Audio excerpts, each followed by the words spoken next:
philanthropists to leaders of major international institutions. Most recently, we've hosted Secretary General of NATO, Jens Stoltenberg, President of Afghanistan, Ashraf Ghani, the IMF Executive Director, Kristalina Georgieva as well. Today, and in that spirit, we're honored and delighted to host one of the most influential regulators and leaders in the world, the European Commission Executive Vice President for a Europe Fit for the Digital Age, Margrethe Vestager.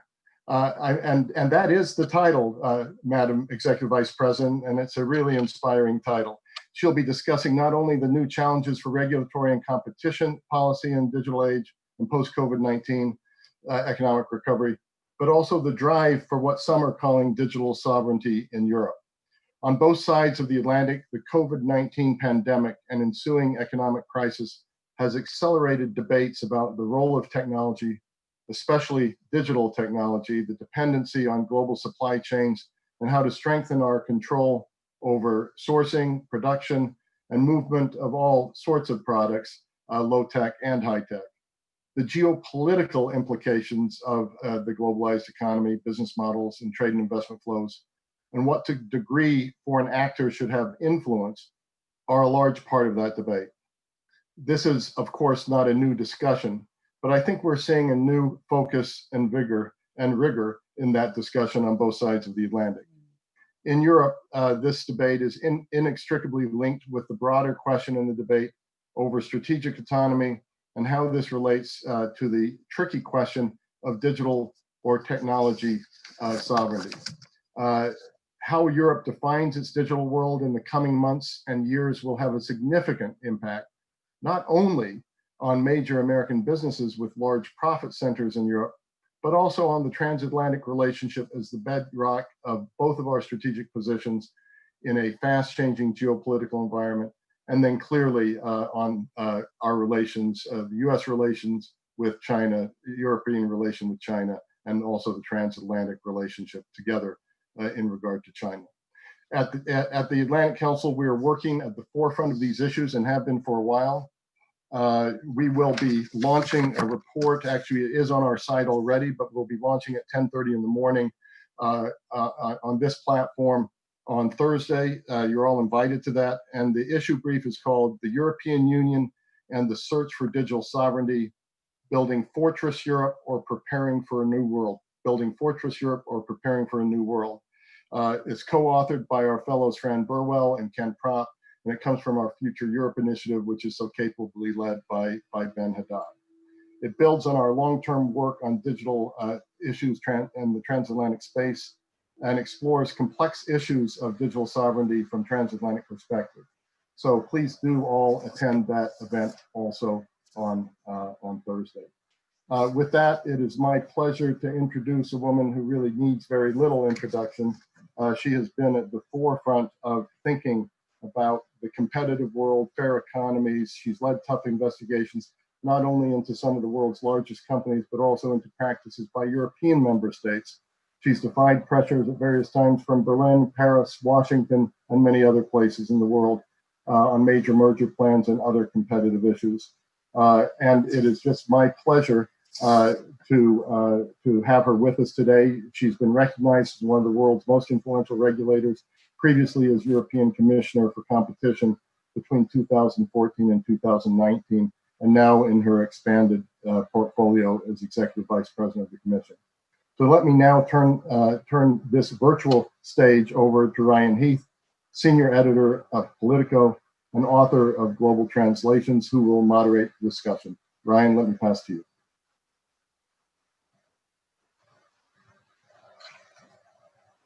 Thank you so much, Fred. And it is wonderful to be back again chatting with you, Madam Executive Vice President. Such a mouthful, that title, but well deserved. Thank you so much for joining us here. I thought maybe we could start by setting the scene about Europe's economic strategy for those who don't follow it in detail every day. And so the EU is obviously putting a big emphasis on green. Some people don't know that they're putting a big emphasis on digital policy as well. So I was wondering if you could elaborate on those two twin pillars of the EU's economic strategy, especially given that digital becomes an increasingly heated political topic in these times. Well, you are indeed right to say that it is a strategy. It's a strategy for Europe that has three main elements. The first is to be the climate neutral continent by 2050. The second is to make sure that we make the best use of digital technologies in all its breadth. And thirdly, that we make sure that we have an economy that works for people, that people feel included in their societies and they see that the economy is working for them. When we were hit by the corona virus, that, of course, was an unprecedented crisis. People lost their lives. It has been a very tragic and very hard period of time. And then followed with an economic crisis. And we've seen the downturn in the European economy. So we had to consider what to do. But the thing was that why would you rebuild the old world when we wanted a new one? So we have put sort of the recovery into our strategic framework to say we will recover green and digital by creating societies that really works for people. And those sort of twin transitions, green and digital, will be the job creator in the years to come.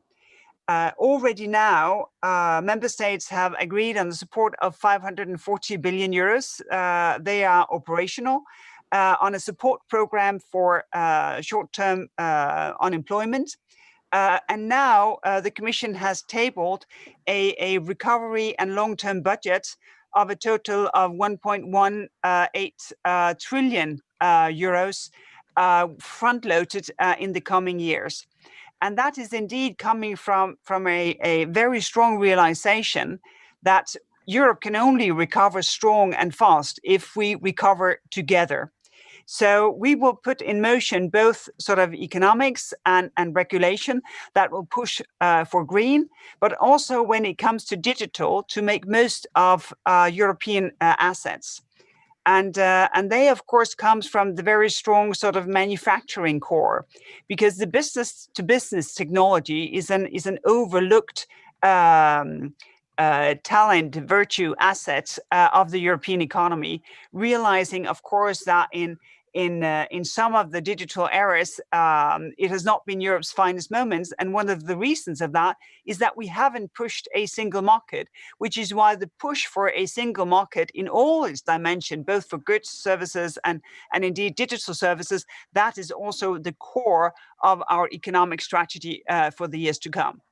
That's a perfect jumping off point to my follow-up question. The Atlantic Council has a paper out on the search for digital sovereignty. I think you prefer a word like autonomy, although they're kind of overlapping concepts. I was wondering, can you clarify how the EU sees itself being able to innovate in that sort of way in terms of policy or also in the industry without messing up the apolitical role of competition policy, which you're still in charge of, and nor the provision of a level playing field for every company that wants to come to Europe, because there are tensions there with those ideas, I think. Yes, indeed. First, to be autonomous, for me, that means that you have choices. You can choose what kind of society you want to be, what kind of economy you want to be. European member states, they are welfare states. Universal healthcare, universal access to education, a social safety net. We have a social market economy, so the regulator, the legislator, the democracy plays quite a role when it comes to making sure that we have decent working condition, environmental legislation, all of that. But the paradox, of course, is that we have been able to make those choices because of prosperity, because that we can afford it. And that prosperity comes from openness. Europe is the preferred trading partner for the entire world, 80 countries in particular, the world's biggest trading bloc. So obviously, we would want to balance sort of this idea of pushing for autonomy while still being open. So we will coin this as an open strategic autonomy, also to say that we focus on a number of areas. And indeed, your question is very good. But the thing is, of course, that actually fair competition a level playing field will help us do that, because businesses that are challenged, they will be innovative. Businesses that know that competitors can produce maybe better prices, maybe more innovative products, they will do their best. And in all the value chains, of course, you need competitive prices as well. So for us, competition law enforcement is part of the recovery and is part of enabling a more assertive Europe. That being said, of course, we have a number of projects. One obvious one to mention would be the important project of common European interest on microelectronics, sensors, things that are not produced and not available in Europe, where we would want to push innovation, but where the risk would be too big for one single company to take. So state support would come in, and many states would be engaged. Second part of that would be also such a project on batteries, where companies and member states come together, quite a lot of support, but also with an obligation to share the knowledge that is being created. So we can sort of occupy something between free and fair competition and openness, and then the transparency and the control of aid being handed out in a way that doesn't fragment the single market, because we really need that for the recovery. Is the analogy there that those sort of projects and that level of research support, is that in some way a civilian analogy of what the US military research budget does? Do you frame it in those sorts of terms when you sit down and develop the ideas and justify it in terms of its market impacts? Well, I think here there is a lot of sort of almost envy of DARPA and all that has been achieved with those funds and the flexibility of those funds, because I think there is a lot of room for testing, for bold ideas, for really try something new. This is not exactly the same thing. I think we have some funds that has a sort of maybe the same sort of atmosphere to it, but we do not have the same thing as the DARPA fund. But we would want to push things in that direction, but we do not have that in full scale. Mm-hmm. Maybe if we broaden it out a little bit now, more to geopolitics and globalization for a minute. I know you've just had the EU-China summit, and the Commission really put itself out there and said it wanted to be a geopolitical commission. I also heard some criticism. Last week I was talking with Joshua Wong, for example. He leads the protest movement in Hong Kong, and he went really quite far and said that the EU is engaging almost in appeasement policy in its stance on Hong Kong, or not taking economic action against China in that regard. But your president, Ursula von der Leyen, she says human rights are non-negotiable. You've done an investment screening tool. So I was wondering, who's right there? Is Joshua Wong entitled to be frustrated at the EU on China? Well, that of course is difficult for me to judge, because he's in a very difficult situation and very specific situation. If you heard the president, our president, yesterday in the press point after the summit, I think you would agree with me that this was a very assertive president. It has been a summit that followed after we a year ago made the EU-China strategy, where we once and for all sort of retired the idea that China is a developing economy. China is a partner, for instance, on climate change, fighting that, but also a strategic competitor, both when it comes to the market and economics, but also when it comes to the system. And I think that came clearly across in the summit. The press point was a clear reflection of the debates during the summit. For me, this is very important because we ask, for instance, to give you an example, we ask businesses in Europe to compete fair and square on the merits of their products, quality, affordable prices, innovation, without taxpayers picking up their bills. Which is why, of course, it's important that if they have competitors in Europe that comes with foreign subsidies for their production costs, for their investment, that is uncontrolled, unchecked, with no transparency, well, we would want to have tools to make that transparent, to see if that's on balance serves European interests. And I think that's a very good way of saying we take it from the rhetorics and try to be operational, to have the right tool to say we want to push fair competition, but for all of those businesses who compete fair and square, we also stand up for them if they are faced with unfair competition. Mm-hmm. It does indeed seem very much that the globalization that we knew in recent decades is under threat, and that it requires more of a joining up of your policy work with other policy areas to make sure that the whole thing doesn't fall apart, let's say. And I know that there are more governments and more people afraid of the rise of China there. How do you see competition policy fitting into all of those other political needs and that need for a holistic response to those globalization threats? Well, the strength of competition law enforcement is of course that it builds on the rule of law, that we are always responsible to the courts, that we have a case law, that we have equal treatment principles, and that we never, ever compromise on those. So obviously there are strict limits as to how competition policy as such can be a tool when it comes to geopolitics. But to be competitive for businesses who grow, who scale up here, fair competition for them is a tool in their scale up. I think there is an example after the Great Depression in the US where competition laws were relaxed or paused. And later there was a recognition of the fact that had actually delayed the recovery after the Great Depression. And I think that's a good example of why a vigilant competition law enforcement is a benefit in itself, to make you competitive, to make sure that you are aware that you are being challenged. So in that respect, of course, it's important. And the second thing is that competition law enforcement will have to be in its time.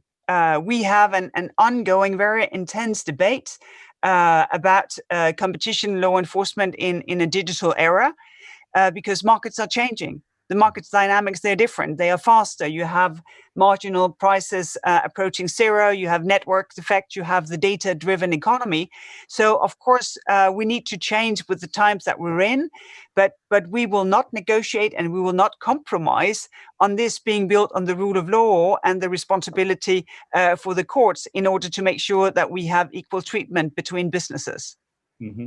Now, there's another really important part of your work around state aid and dealing with those government subsidies. And here in the US, there is a vigorous debate around how to be transparent around bailout money. There's trillions now sloshing around in all of these short-term measures to make sure the economy doesn't collapse. I was wondering, how worried are you that some companies or other vested interests might misuse these short-term protections to essentially save themselves when they don't need to be saved or can't be saved, and where they're not actually delivering the social outcomes that were intended? And what's your role in making sure that doesn't happen? Here we have a shared responsibility with member states. We say that businesses cannot be helped if they were in difficulty before the COVID crisis, the corona crisis hit us. But if they have issues, if they lose their business, well, they can have some kind of compensation also if in difficulty, so they have a fair chance of recovering. The important thing here is, of course, that sort of the temporary framework of rules is indeed temporary, and that the different schemes that we are approving, that they have sunset clauses. Where it really bites is when we go into recapitalization of businesses. Businesses who may not anymore have market access and who need new capital. Those, of course, have to be healthy, well-run, viable businesses. Otherwise, there is a risk, of course, that taxpayers will lose their money. And taxpayer money will have to come with strings attached. So if you go in and recapitalize a business with taxpayers' money, that comes with the consequence of a ban of bonuses of senior management, acquisition bans, dividend bans, if it's a full state recapitalization, in order for the business to have an incentive to push out the state again.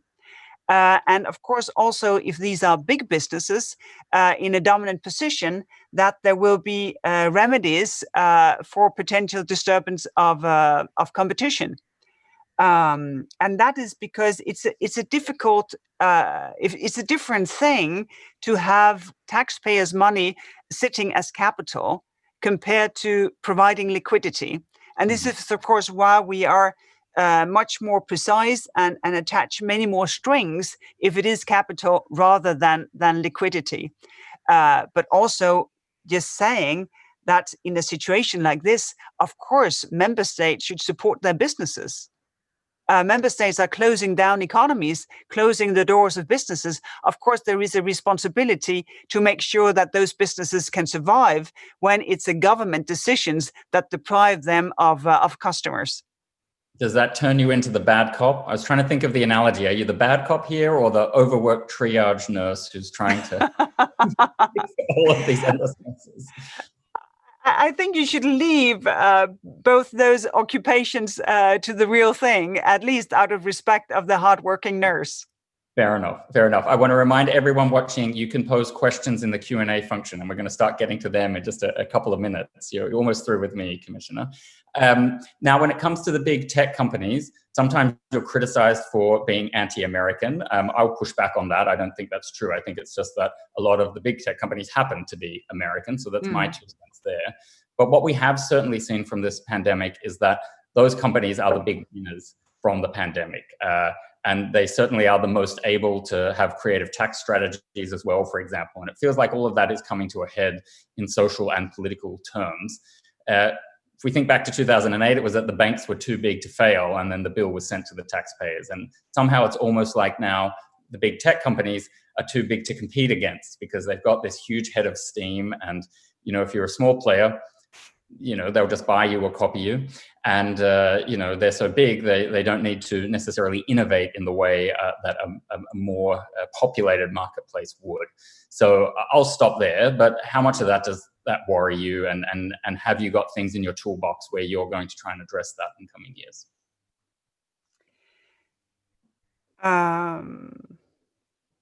Well, first, I think very positively, the cooperation during the COVID crisis has been good. For instance, to make sure that people see information from trusted sources if they're looking for information on Corona, COVID-19. I think that has been very good. But one of the things that has been clear to me during these times is that it's a matter of urgency. That the market is open for entrepreneurs, for scale-ups, for people with new ideas, because we're not at the last chapter of digitization. I think we're only getting started. And that is, of course, why it is so important that not only that, of course, I do my job to vigorously enforcing competition law, but also that we get more sort of ex-ante regulation to spell out clearly what is the responsibility that you have if you are a digital gatekeeper, and how to prevent markets from tipping. Because we see that competition, not just in the market for a market share, but basically to own that market and be the private regulator. And that is, of course, perfectly fine if the private regulator set rules for fair competition. But we have seen, not in one, not in two, but in 3 Google cases, in the first Amazon case, we see that this is not the case. We have just opened 2 Apple cases, one on Apple Pay, one on the App Store, where there's competition between Apple services and other services. So, you know, we need to combine for the market to remain open, because we need that drive for innovation. And that I find to be a matter of urgency. we regulate, of course, the European market, but it is an encouragement to see, for instance, how the European legislation on privacy has inspired a global debate about how to make sure that people can be private. And I think that is crucial, because in these years when we see all the potential of technology, we should make sure that we create trust, that people trust the technology, because otherwise we risk a backslash, and we risk that people say, not so much, this is not for me. So I think sometimes people underestimate that there is a positive side to regulation as well, both when it comes to market opening and when it comes to creating trust among consumers. Mm-hmm. I was talking to Brad Smith, the president of Microsoft, last week, and he said that he'd learned a lot, and Microsoft had learned a lot from its tangles with your predecessors at the European Commission.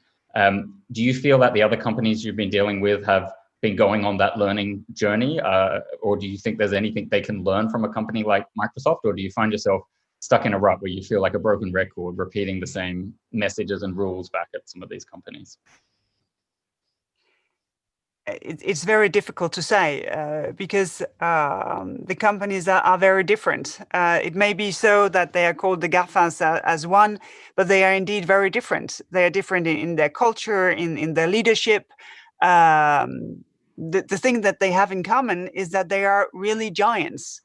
But that being said, they are different. But of course, to some degree, I worry that we did not have one Google case. We had not two, we had three. We've had one Amazon case. Now we have a new one. And we unfortunately had to open not one Apple case, but two.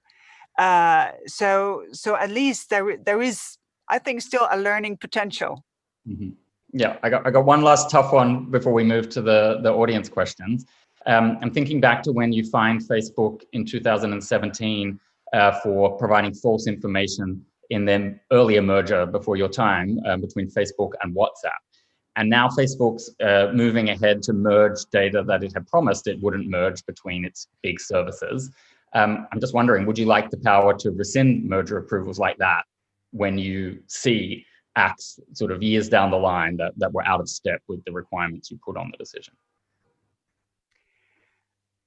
Well, that is a very specific situation, because actually the services back then, they did the analysis that even though Facebook said we will not and we cannot merge the data from WhatsApp and Facebook, the services, they did the analysis anyway. What if they did? Would that be a competition problem? And back then they found that no, that would not be the case. So in that respect, of course, as you say, we fined them because it turned out that they had been giving us false information. But I think on substance, this would not be a case for sort of unscrambling the eggs. And it is indeed very difficult to unscramble the eggs. What we want to push is indeed that when we have an antitrust case, we have three different elements in a decision. One is the fine to punish past illegal behavior. Then there is the cease and desist decision. Stop what you're doing. Don't put anything with the same effect in place.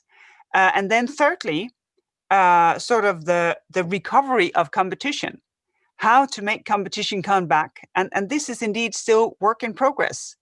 Of course, we haven't seen the effect of the Android preference menu because very few Android phones have been shipped due to the COVID crisis, but remains to be seen if when Google is pre-installed after the untying and other services can be chosen, will that work? Will that sort of open the market for others search and browsers than the Google choices? Mm-hmm. Now we shift to the audience questions. So this one does come from Brussels, I think, and it was a request to hear a little bit about your relationship with your colleague Thierry Breton, the EU Single Market Commissioner, because it is said that he makes a loud case for changing competition rules and allowing some exceptions to them. And your job is to defend the open market. So I think the questioner wants to know whether you split the difference on some of these issues, or whether he lets you have your space and you let him have his space, and you sort of work in those arrangements. Well, it's not really so that we just can say, you do your thing, I do mine, because the Commission works as a collegium. We work together. And I have the responsibility for also sort of making sure that things fit together. This is the point of being the vice president. But the thing is, we have a very good cooperation because his mission to make sure that the single market work is, of course, of the essence. One of the reasons why we have US giants here, we have China's giant coming in, is of course they have a single market to grow. They could scale within a single market. So one of the things that we really truly share is for the single market to work in full. I very much admire the work being done on the Single Market Enforcement Task Force that is now being started with member states to take every registered barrier down to make sure that the single market really works. So no, I think we're definitely on the same page, even though we come from different responsibilities. Muted. We got a question from Leo Schrenk, who's the former CEO at Swift. And his question is, what do you think of the US suspension of negotiations on a digital services tax? What's the next step or the way forward? And I think that's a reference to the OECD process, where we have heard that everyone else agrees within the G20, and the US is the outlier there. Well, obviously, I very, very much regret this. I think it was a small comfort that the withdrawal was accompanied with wording to suggest that one was still on board one way or another to have a global consensus, because we would really, really prefer a global consensus on the question of digital taxation.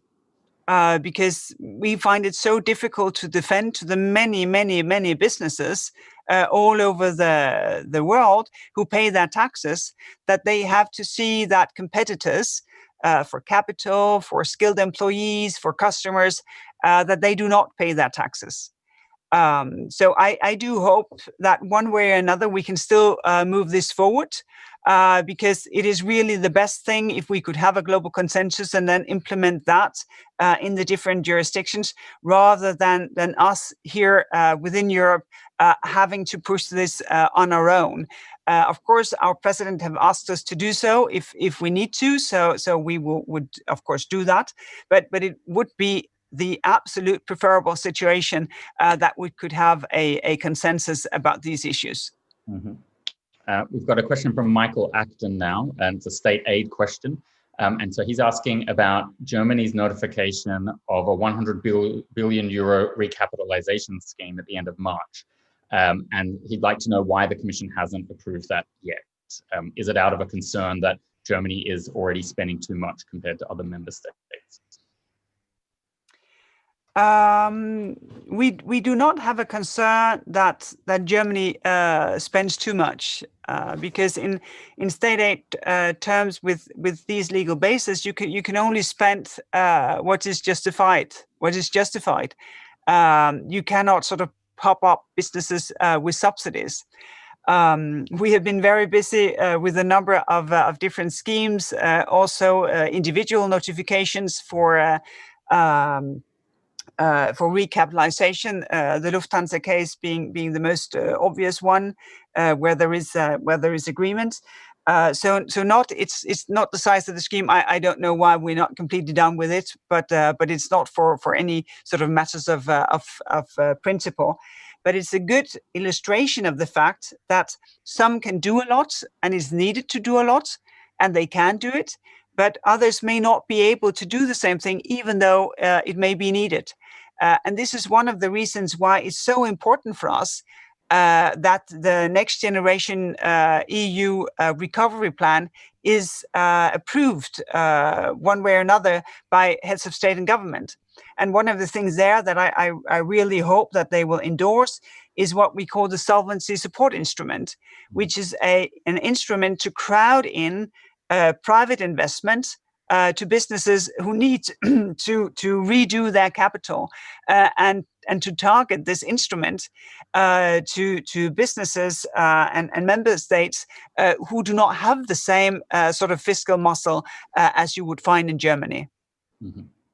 Understood. Now, I'm going to combine several questions. We've been getting quite a few in on China.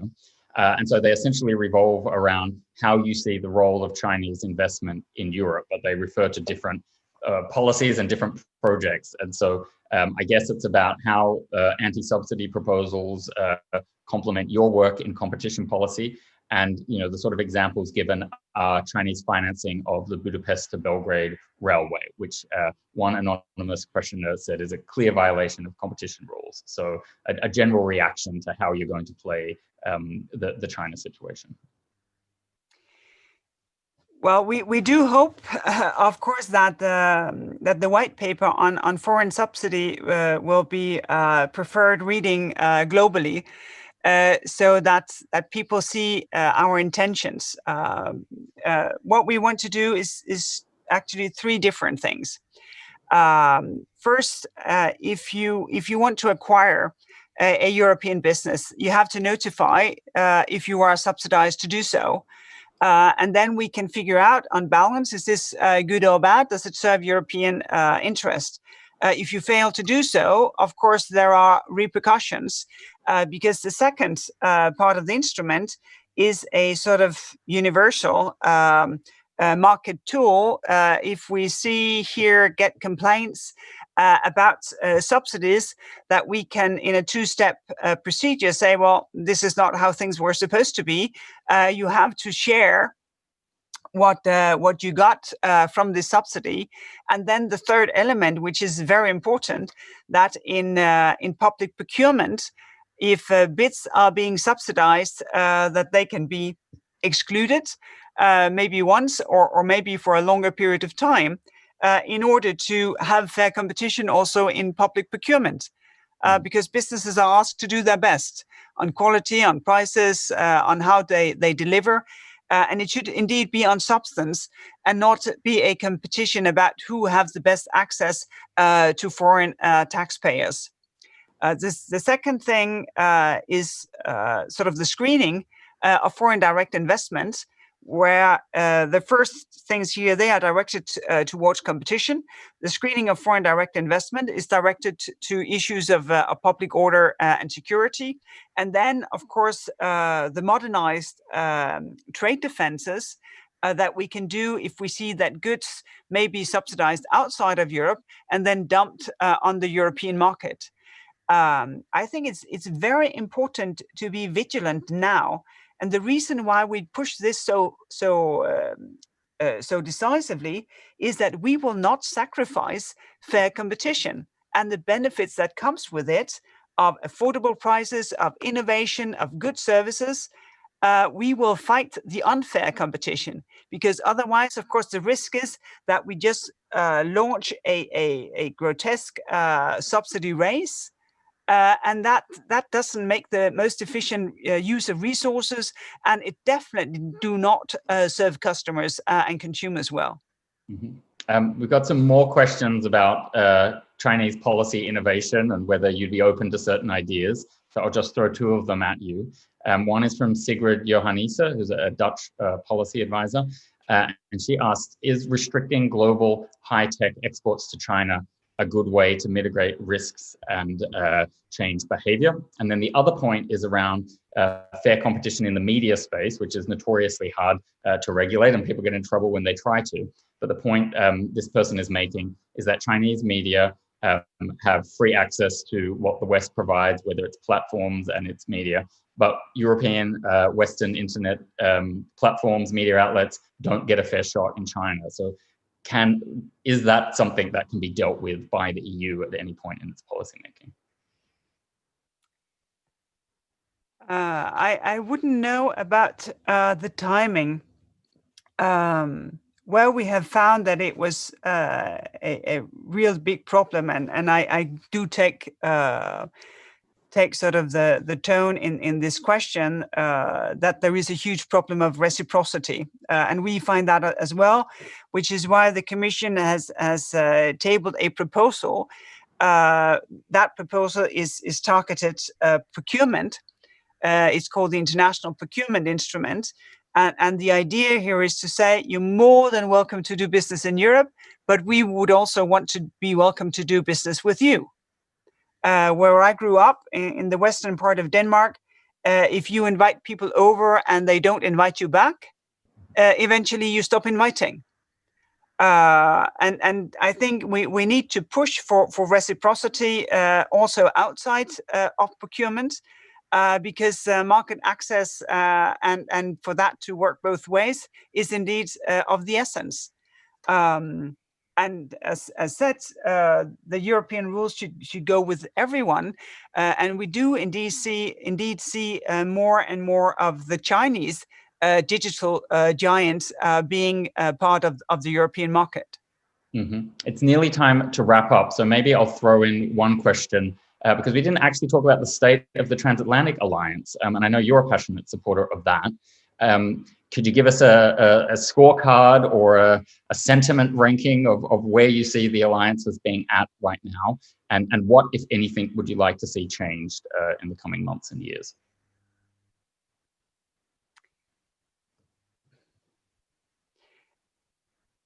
We share so fundamental values. We have such a long history together, and right now we are not making best use of that value of sharing fundamentals and having a common history in a world that is changing so dramatically. Because the geopolitics today are so different as to what they were just 5-10 years ago. And I would really wish for the US-EU relationship to be stronger. A good expression of that is the proposal that my colleague Phil Hogan has made to establish a US-EU Trade and Technology Council, to have a structured place to discuss this and to push for common approaches.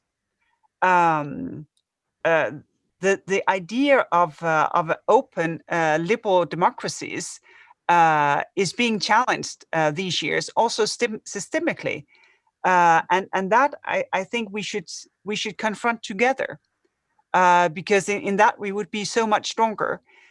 So with the background, with the values, I think we have much to do to make much better use of that potential in a world that is so much more challenging than what it was.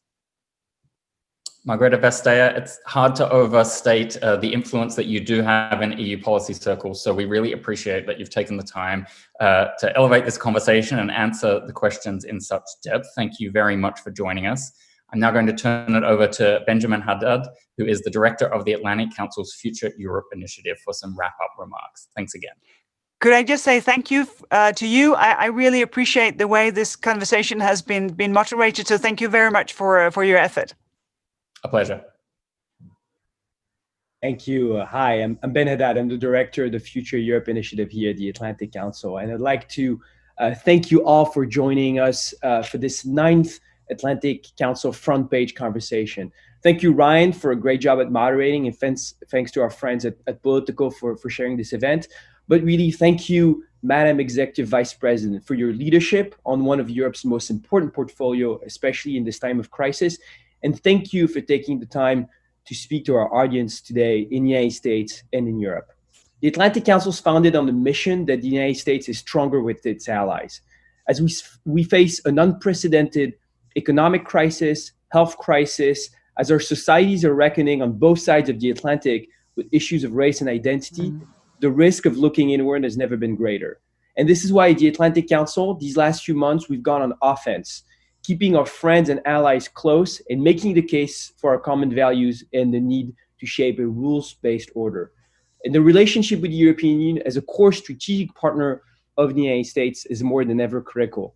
On all the challenges that you mentioned, Madam Vice President, from dealing with new technologies to ensuring a level playing field with China, we do believe that the EU and the US are stronger together. You said it in your conclusion, we should confront those together in a world that is getting more complex. And I want to assure you that you can count on the Atlantic Council for making that case as well. In the next few weeks, we'll continue with our work. And I'd just like to mention 2 events to people viewing today. Our next AC front page event will be tomorrow, Wednesday, June 24th at 9:30 a.m. For the United States with Germany's Defense Minister, Annegret Kramp-Karrenbauer, that you know as AKK. And on Thursday, the 25th, we will launch our new paper, The EU and the Search for Digital Sovereignty, Building Fortress Europe or Preparing for a New World. This paper is co-signed by our FEI Senior Fellows, Fran Burwell and Ken Propp. You can find the paper on our website and join us for the conversation at 10:30 a.m. on Thursday with the member of the European Parliament, Axel Voss, Rupert Schlegemish, who is the Director for Trade at the European Commission, Ken Propp and Fran Burwell, and Ambassador Corinne Bethia, VP at Google. That will be on Thursday morning. Join us for these 2 events, and thank you again for joining us. Thank you, Madam Vice President. And with this, have a great day, everyone. Likewise. Bye-bye.